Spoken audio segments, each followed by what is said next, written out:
Israel and Iran traded several rounds of new strikes overnight into Sunday, in an unprecedented escalation since Israel launched its surprise attack on Iran on Friday. Several people were reported killed in the Tel Aviv area as well as in the northern town of Tamra. Rescuers were working through the night to retrieve people from collapsed buildings, with emergency services saying over 100 people were injured across the country. Israel's military said early on Sunday that it targeted Iran's defense ministry headquarters in Tehran. It also said it targeted sites it alleged were associated with Iran's nuclear program around the capital, claiming the sites were related to the Iranian regime's nuclear weapons project. U.S. intelligence agencies and the International Atomic Energy Agency have repeatedly said Iran was not pursuing a nuclear weapon before Israel unleashed its campaign of airstrikes on Iran.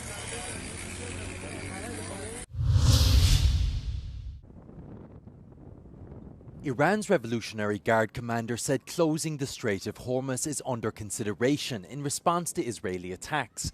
But what could this mean for Europe? The Strait of Hormuz is one of the most strategically vital choke points in the world, and any blockade by Iran would pose serious risks for Europe. Roughly 20% of global oil and a significant portion of natural gas pass through the strait. If Iran blocks it, global oil prices would spike and Europe could face energy shortages.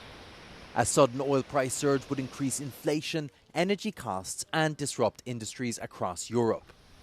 Manufacturing, transport and agriculture would be especially vulnerable. Beyond oil, the strait is a key route for global shipping.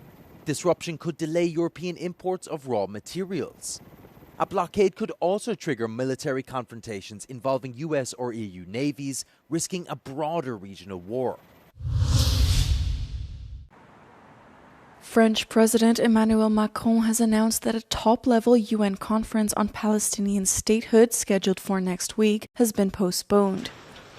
He cited security concerns amid rising tensions in the region after Israel launched large-scale strikes on Iran on Friday. Donc je le dis avec la plus grande clarté, le risque de cette marche vers l'arme nucléaire par l'Iran menace la région, l'Europe et plus généralement la stabilité collective.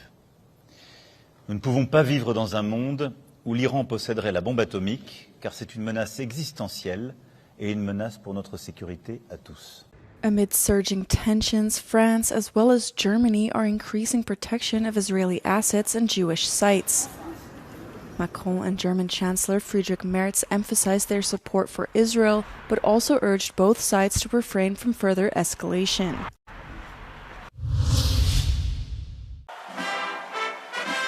The grand military parade that U.S. President Donald Trump had been wanting for years barreled down the streets of Washington, D.C. on Saturday, complete with tanks, troops, and a 21-gun salute. The parade, which coincided with Trump's 79th birthday, commemorated the 250th anniversary of the U.S. Army. It played out against protests around the country by those who decried Trump as a dictator and would-be king. The so-called No Kings rallies unfolded in hundreds of cities, designed to counter what organizers said were Trump's plans to feed his ego on his 79th birthday. While mostly calm, a demonstration in LA turned chaotic when police began charging at the crowd and firing tear gas. The Californian city has been the center of rising tensions as Marines and National Guard were deployed to the city during protests related to immigration raids.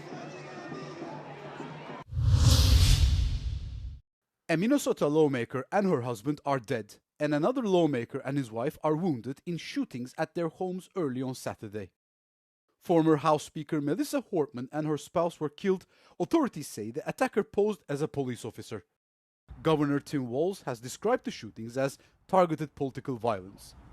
A major manhunt is now underway for a suspect, with the FBI joining the investigation. Due to the security situation, Minnesota authorities canceled all of the state's No Kings protests, which are against President Trump's policies.